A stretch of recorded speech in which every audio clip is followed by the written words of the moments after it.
what could be the replacement of Shehbaz Sharif साहब? देखिए, शहबाज शरीफ होने या ना होने के बराबर है। उसके साथ उसके कोई साख नहीं है, कोई उसको जानता है, मतलब कोई उसको एक्सेप्ट करने के लिए तैयार नहीं है, कोई साख नहीं है। कोई बात जब करते हैं उसको, देखिए गवर्नेंस इस तरह होती नहीं है, आपको अवाम की सपोर्ट चाहिए होती है। मैं एक मिसाल रिप्लेसमेंट देता हूँ। कौन, अच्छा मैं मिसाल लेना, वैसे कौन रिप्लेसमेंट कौन कर सकता है?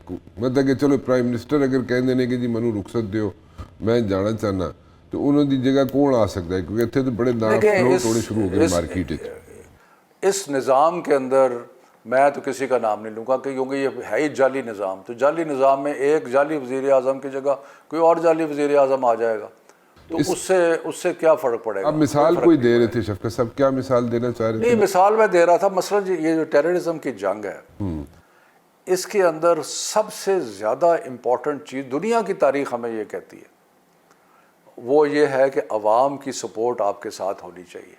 ठीक है। अगर आवाम की सपोर्ट नहीं होगी तो आपको इंटेलिजेंस नहीं मिलेगी, आपको पता नहीं चलेगा कि आपका दुश्मन क्या कर रहा है। आपको मतलब है कि बहुत ज़्यादा डिफ़िकल्टीज़ पैदा होती हैं, और गुरिल्ला टाइप, ये इंसर्जेंसी टाइप चीज़ें सर्वाइव वहाँ करती हैं जहाँ अवाम की सपोर्ट अवाम की सपोर्ट ना हो और ह्यूमन इंटेलिजेंस जो है उसका फेलियर हो जाए, क्योंकि वहाँ पे इंटेल जो है आपको ब्लॉक हो जाती है, इंटेल आपकी, क्योंकि ह्यूमन रिसोर्स से आप ज़्यादा अच्छे तरीके से इंटेल गैदर कर सकते हैं। नहीं, मैं 26 अगस्त था शायद, मैंने लिखा भी था इसके बारे में कि कितना बड़ा इंटेलिजेंस फेलियर था कि सारे बलूचिस्तान के अंदर 8 जगह पे हमला हुआ, 40-50 लोग मारे गए, और किसी को पता ही नहीं था कि ये होने वाला है। उसमें मोबिलाइजेशन जो आपको 8 जगह पे नज़र आई, को 700-800 लोग तो मोबिलाइज हुए होंगे ना वहाँ पे, लेकिन किसी को पता ही नहीं चला। तो ये अच्छा साइन नहीं था। मुझे बड़ी परेशानी हुई ये देख के, बहुत दुख भी हुआ और तकलीफ़ भी हुई। आपने एडमिनिस्ट्रेशन रन की है, यू अंडरस्टैंड, बिल्कुल ठीक कह रहे हैं आप। मैं that's what I am saying as a student of DSS, कि यहाँ पे जब ह्यूमन इंटेलिजेंस पे भी काउंट करना चाहिए, और जब ह्यूमन इंटेलिजेंस जो है उसमें ब्लॉकेज आ जाए, उसको इंटेल मिलनी बंद हो जाए, तो ठीक है जितने मर्जी हाईटेक इक्विपमेंट्स पे आप रिलाई करें, काउंट करें, लेकिन ह्यूमन इंटेलिजेंस को कोई उसका रिप्लेसमेंट नहीं है। सो इन राणा साहब वो कैसे आएगी? सर वो मैं I am supporting your argument, because वो फिर इंटेल नहीं मिलती। जब इंटेल नहीं मिलती, ब्लॉकेज आ जाता है, तो फिर सिचुएशन क्रिएट हो जाती है जिसकी वजह से मतलब इस किस्म के वाक़यात हो जाते हैं।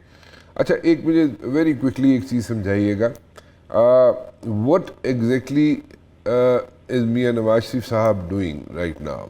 वही अपनी कोई जो उनके डिफरेंसेस हैं शहबाज शरीफ साहब से नहीं है? मेरा ख्याल है कि डिफरेंसेस छोटे मोटे तो हर जगह होते हैं, लेकिन कोई ज़्यादा डिफरेंसेस नहीं है। अच्छा, नवाज शरीफ साहब का जो मिशन है इस वक्त, वो अपनी बेटी को फ्यूचर का लीडर बनाना है, और वो उसी मिशन पे हैं। वो उनको अभी करंट सिचुएशन की परवाह नहीं है, और अगर शहबाज शरीफ को गालियाँ पड़ती हैं तो मेरा ख्याल है कि उनको ज़्यादा तकलीफ़ नहीं होती, क्योंकि वो तो देखना चाहते हैं कि उनकी अपनी बेटी जो है वो आगे आए और आइंदा इस मुल्क की लीडरशिप जो है वो रहा। लेकिन वो एक चीज़ को भूल रहे हैं ना, कि वो ये भूल रहे हैं कि इस वक्त हुकूमत अमली तौर पे तो PMLN की है, और वो PMLN के लीडर हैं।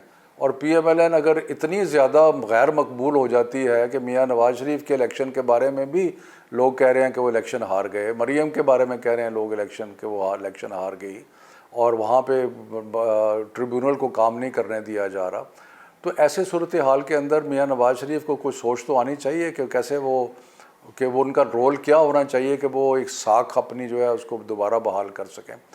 तो उन्होंने अगले दिन एक बयान दिया था जो कि अच्छा बयान था कि जी सारी जमातें सब लोग मिल के बैठे हैं, इमरान भी बैठे साथ, और उसके बाद उनकी अपनी पार्टी ने चढ़ाई कर दी उनके ऊपर, और उसके बाद उन्होंने गोलमोल किया, और गोलमोल करने के बाद डिनाई कर दिया कि विद इन प्रेशर माउंट होना शुरू हो गया उनकी पार्टी के अंदर से। विद इन शो, क्योंकि जो लोग इस वक्त चिमटे हुए हैं वजारतों के साथ, वो समझते हैं कि जो मर्जी हो जाए, हम चाहे तबाह हो जाए मुल्क, पार्टी तबाह हो जाए, जो इस वक्त हम चिमटे हुए हैं इन पोजीशंस को, कि इनके साथ बैठे रहे। इसीलिए मैं आपको बताऊं कि नून लीग जो है, इसका हुकूमती नून लीग है ना, وہ نہیں چاہتی کہ اسٹیبلشمنٹ اور پی ٹی آئی اور ان کے درمیان کوئی تعلقات بہتر ہو جائیں، وہ نہیں چاہتی ہے، کیونکہ ان کو پتہ ہے کہ ان کی سروائیول اس پہ ڈپینڈ کرتی ہے کہ یہ لڑائی جو ہے وہ جاری رہے۔